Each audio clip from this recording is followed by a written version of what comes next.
اعوذ باللہ من الشیطان الرجیم بسم اللہ الرحمن الرحیم۔ معزز دوستو، آپ سب کو میری طرف سے السلام علیکم۔ دوستو، پاکستان کرکٹ کی دیوانی قوم کی سرزمین ہے اور اس ملک میں بے پناہ ٹیلنٹ موجود ہے، جسے اگر ذرا سی درست رہنمائی ملتی ہے تو گلی محلوں سے نکل کر بین الاقوامی سطح تک جا پہنچتا ہے۔ پاکستان کے کچھ بڑے بڑے نام کمانے والے کھلاڑیوں نے اپنا کریئر بنانے اور کامیابیاں حاصل کرنے سے قبل کن سخت حالات کا سامنا کیا ہے، آپ بھی جانیے۔ دوستو، چند کھلاڑیوں نے تو مزدوریاں کی ہیں اور بعض نے کچھ اداروں میں ملازمت کی ہے، لیکن ساتھ ساتھ اپنے شوق کو بھی پورا کیا ہے۔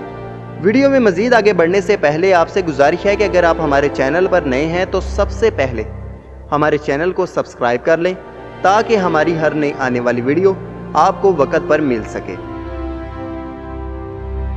دوستو، محمد یوسف کو اسلام قبول کرنے سے پہلے یوسف یوحنا کے نام سے جانا جاتا تھا اور ان کا تعلق ایک ایسے خاندان سے ہے جس کا سربراہ ریلوے کا ایک ملازم تھا۔ جب وہ لاہور میں ایک درزی کی دکان میں کام کرتے تھے تو اس وقت 1990 میں ان کو ایک مقامی میچ کے لیے منتخب کیا گیا۔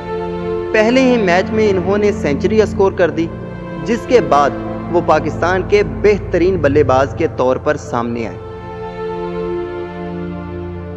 دوستو، سرفراز احمد پیشے کے اعتبار سے ایک انجینئر ہیں۔ انہوں نے کراچی کی Dawood university of engineering and technology سے الیکٹرونکس میں گریجویشن کر رکھی ہے۔ انہوں نے شائقین کرکٹ کو پہلی مرتبہ اس وقت اپنی جانب متوجہ کیا جب وہ 2006 میں انڈر 19 کے کپتان تھے۔ پھر وہ پاکستان میں بطور وکٹ کیپر شامل ہوئے اور آج اللہ نے انہیں کئی عزتوں سے نواز رکھا ہے۔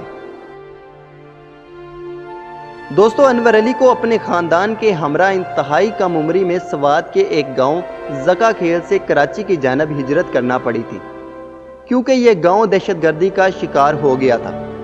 نوجوانی میں ہی انہوں نے اپنے والد کو کھو دیا تھا اور کم عمری میں انہوں نے اپنے خاندان کو سپورٹ کرنا شروع کر دیا اور مزدوری کرنا شروع کر دی تھی۔ انہوں نے ایک موزے بنانے والی فیکٹری میں بھی کام کیا ہے، جہاں انہیں روز کی صرف 150 روپیہ تنخواہ ملتی تھی۔ ان کی خوش قسمتی یہ تھی کہ وہ پہلی نظر میں مقامی کلب کے کوچ اعظم خان کی نظر میں آ گئے اور آج اس مقام پر ہیں۔ دوستو، پاکستان کے سب سے لمبے 7 فٹ 1 انچ کے قد والے نامور کھلاڑی عرفان PVC فیکٹری کے لیے کام کرتے تھے۔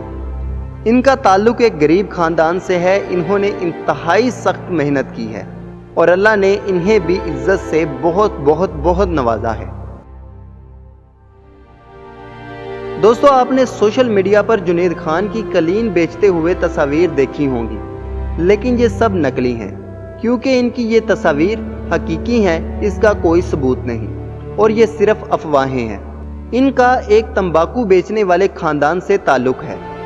اللہ نے انہیں بھی عزت سے نوازا ہے اور آج وہ یہاں ہیں۔ دوستو، کرکٹ کی دنیا کے عظیم کھلاڑی رمیز راجہ، جو آج بہترین کومنٹری بھی کرتے ہیں، لیکن یہ پہلے ایک بینک میں ملازم تھے۔ یہ MBA کرنے کے بعد رمیز راجہ کی پہلی ملازمت تھی، لیکن انہوں نے کرکٹ کو منتخب کیا اور آج وہ اس مقام پر ہیں۔ تو دوستو، امید کرتا ہوں کہ آج کی یہ چھوٹی سی کوشش آپ کے علم میں اضافے کا سبب ضرور بنے گی۔ اپنا خیال رکھیے۔ اللہ حافظ، اللہ نگہبان۔